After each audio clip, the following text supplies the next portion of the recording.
നമസ്കാരം.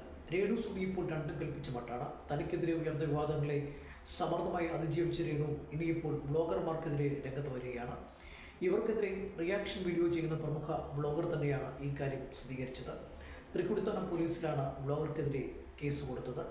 നിരന്തരം തനിക്കെതിരെ അപവാദ പ്രചരണങ്ങൾ നടത്തുന്നു എന്നാരോപിച്ച് രേണു അടുത്തിടെ ഇയാൾക്കെതിരെ രംഗത്ത് വന്നിരുന്നു. ഇയാളെ നേരിട്ട് കണ്ടാൽ കൈകാര്യം ചെയ്യുമെന്നും തുറന്നടിച്ചിരുന്നു. അതേസമയം രേണു സുധിയുടെ കുടുംബത്തെ താൻ ആക്ഷേപിച്ചിട്ടില്ലെന്നാണ് ബ്ലോഗർ വീഡിയോയിൽ പറയുന്നത്. താൻ കണ്ടെത്തിയ ചില കാര്യങ്ങൾ വീഡിയോയിലൂടെ പറയുകയായിരുന്നു. അതിനായി രേണു സുധിയുടെ താമസ സ്ഥലത്തും എത്തി. നാട്ടുകാരിൽ നിന്ന് ശേഖരിച്ച വിവരങ്ങളാണ് താൻ പുറത്തുവിട്ടത്. സത്യം പറയുന്നതിൽ നിന്നും തന്നെ ആർക്കും വിലക്കാനാവില്ലെന്നും ബ്ലോഗർ പറയുന്നു. ഇതിനിടെ തനിക്കെതിരെ വെളിപ്പെടുത്തലുകളുമായി വന്ന കൊല്ലം സ്വദേശിനി വീണയ്ക്കെതിരെയും രേണു സുധി കഴിഞ്ഞ ദിവസം നടത്തിയ ഇന്റർവ്യൂവിൽ പൊട്ടിത്തെറിച്ചു. ഇവർ ശബ്ദാഭിമുഖത്തിൽ പറയുന്ന വർഷം താൻ കൊല്ലം സുധിയെ പരിചയപ്പെട്ടിട്ടേയില്ല.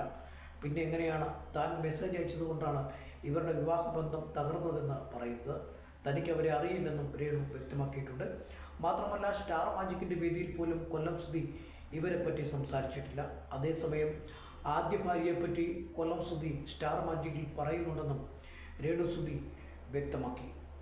അവസാനമായ ദയ അച്ചുവിനെതിരെയാണ് വീഡിയോയുമായി രേണു രംഗത്ത് വന്നത്. തനിക്ക് മാനസിക രോഗമുണ്ടെന്ന ദയ അച്ചുവിൻ്റെ ആരോപണത്തെ പൊളിച്ചടുക്കിയ ഇവർ താൻ കഴിക്കുന്ന ഹോമിയോ മരുന്നിനെ പറ്റിയാണ് കൊല്ലം സുധി സ്റ്റാർ മാജിക്കിൽ പറഞ്ഞിരുന്നതെന്നും വ്യക്തമാക്കി.